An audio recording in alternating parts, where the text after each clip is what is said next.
Toto je prvé najmodernejšie svojho druhu výučbové centrum pre elektromobilitu na Slovensku. To znamená, že neexistuje žiadne podobné nikde na Slovensku. Tu sa učia komplexne všetky princípy, akým spôsobom servisovať elektromobilitu, všetky druhy aut. Pretože dnes síce existujú na jednotlivých školách rôzne na Slovensku čiastkové výučby, kde tu je jedna časť, tam iná časť, ale toto je prvé komplexné. Takže v tomto je to skutočne jedinečná investícia a tu predbiehame o 10 rokov všetky školy na Slovensku. A som presvedčený, že bude aj odozva od servisných stredisiek, pretože elektromobilita sa stáva pojmom v celej Európe, ale aj na Slovensku.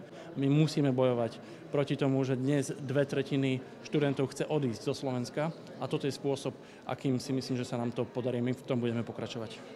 Za 4 milióny sme v podstate rekonštruovali priestory tejto dielne, že sme zateplili, že sme to esteticky upravili, aby to vyzeralo na moderné pracovisko. Ale to je len ten obal.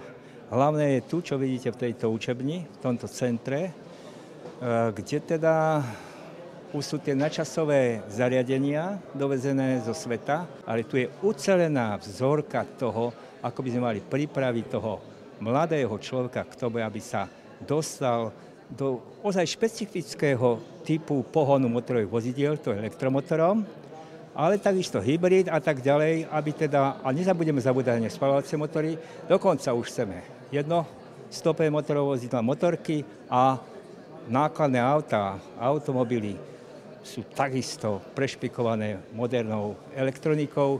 Chceme jednoducho, a to bude najbližších už od budúceho školského roka, tieto tréningové pobyty ľudí, aby teda sem prišli.